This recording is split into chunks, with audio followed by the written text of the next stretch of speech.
What's up, Fishing Fanatics? So, quick update, and I know you guys are probably tired of seeing this tank already, but I had realized in all of the excitement of all of the new fry that were dropped over and over and over and over again, within the course of 4 days, we had 4 different of the moms give birth, and we've got a fifth one that's completely ready to go. So she'll probably be dropping sometime soon as well.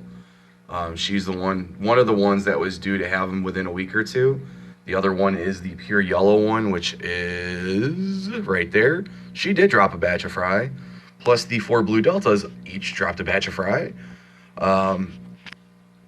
So yeah, we've had 5 batches. Unfortunately, one of the blue deltas did not make it. I don't know if she was stressed out from the environment change or the move or what happened, but as you can see, the rest of them are completely healthy. Sadly, it happens. We did pick up 4 of them. As soon as we got them, we came straight home. We acclimated them. Within 2 days, all 4 of them have given birth, and the one just didn't make it. So I don't know if it was the stress from being in a new tank and then going through birth, along with acclimating to a different temperature or a different scene and environment. But she just didn't do too well, and she didn't make it. So we are down a blue delta. But we still have 3 blue deltas. We still have the 1 blue female cobra.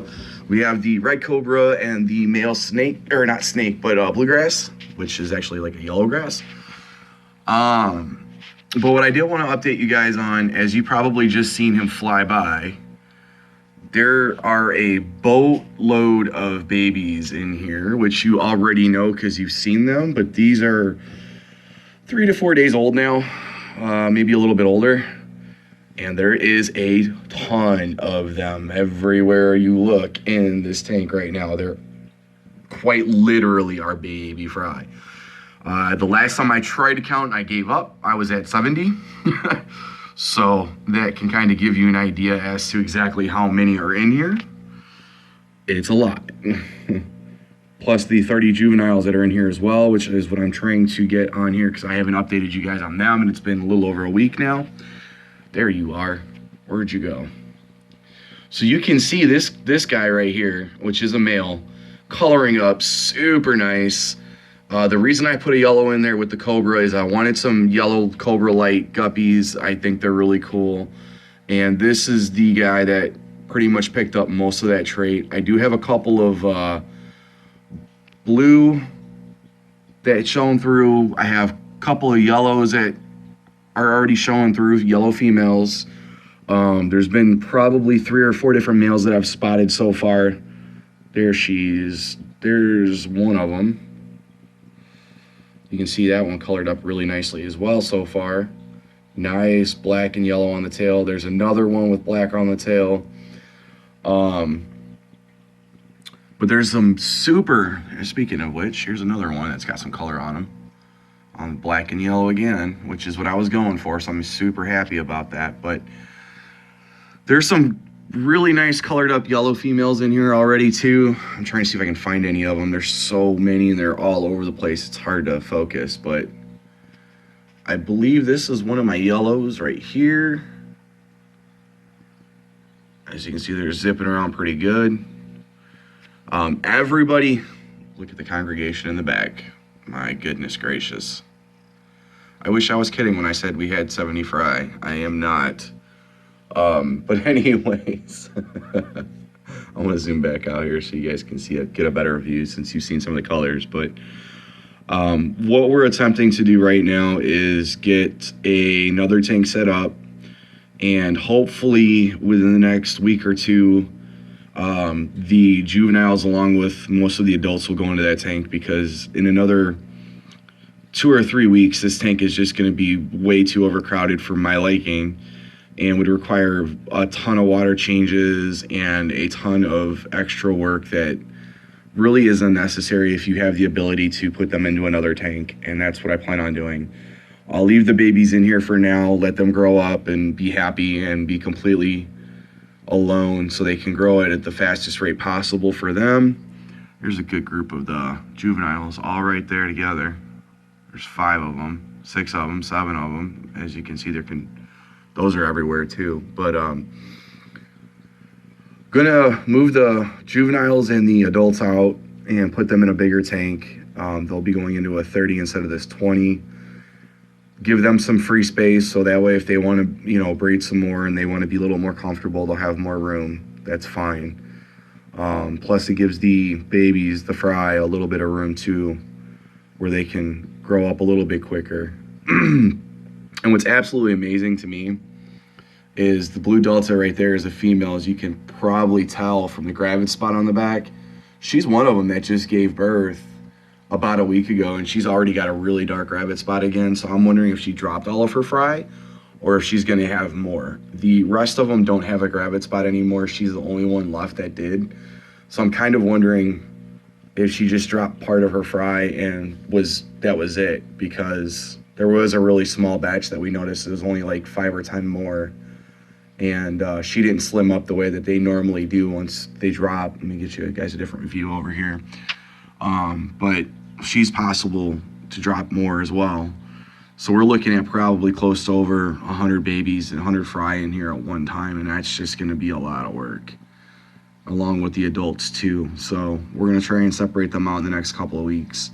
I do plan on getting at least a 55. There is a 60 that I'm looking at right now that is extremely cheap. I'm thinking about getting that and setting it up and then just tossing everybody in there,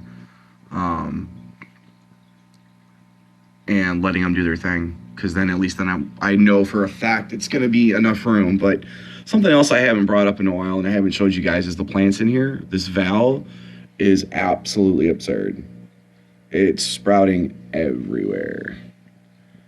Everywhere. The hornwort that I have mentioned before in previous videos that grows like a weed, I was not kidding. I haven't touched this since I did the first update on the breeding, or the second breeding update, and you can see this stuff is all the way over. And I wish I could say that it was just something that got pulled out of the ground or that was loose, but as you can see, it's all connected. I mean, this is how well this stuff grows in this tank. I do not fertilize this tank. It has light on it about 12 hours a day. Normally, there's zero fertilization going in here. There's no CO2. It grows. I mean, the stuff it grows everywhere. I mean, there's more hornwort popping out of the ground or the sand right there. And again, I mean, you can see, and I always tend to do the video before I do the water changes, so you can see I did a water change on this tank yesterday, and the stand was pretty much white. And eventually I'll have to show you a video of that so you can see that I'm telling the truth on it. But this is because there's so many fish in here right now. This is one day, and I got a mysterious stem right there. Willing to bet that's hornwort. But this is one day. That's because there's 100 fish in here right now, you know. It's a lot of work. It really is. But I love it. I'm going to keep doing it just because I think it's great. Here's a huge batch of fry. I mean, just look at the sheer numbers of these guys. This is one little square. This isn't even half the tank. That's not even half the bottom of the tank. I mean, this is probably all within 3 gallons of water. You know, just along the bottom, they're just everywhere. It's amazing. I love this part of it. This is the reason why I do this stuff. This is exactly it right here. Sidetracking, sorry. But again, you know, you can see she's kind of chilling up there. And the Ludwigia came out again, and I've noticed since it came out, it grows better when it's planted, but she seems to feel safer when it's out. So I've left it out for her because her comfort's number one right now since she's carrying and ready to have a batch of fry. Once her fry is dropped, I probably will replant the Ludwigia just because it does grow better when it's planted. In this tank, at least, I've noticed. Along with the 60 as well. I had it floating in there for the longest time. And it's a column feeder. It's not a stem feeder. But it just seems to grow better when it's in sand. So I'm going to put that back in the ground as soon as she has her fry. But you can see, and this is all hornwort. And it's crazy. We've actually taken some out of this tank and put it in one of the tanks in the fish room as well. And again, the valve. But I'm repeating myself, and I don't want to bore you guys with all these details. But that's the breeder update. As you can see, there's a lot of fry, a lot of juveniles that are starting to come around, and only have probably a month left until they're big enough to sell if I want, or to start picking out lines and continue breeding them if I want to go for anything a little more specific. But there's that guy again. I love his colors. Love the colors on him. But anyways, yeah, I hope you guys enjoyed the video and the update. If you have any questions, as always, please let me know in the comments below. If you have any tips or tricks of your own that you'd like to share, please share them with all of us. If you haven't already, please like and subscribe. I do greatly appreciate it, and it does help. And as always, happy fish keeping, guys.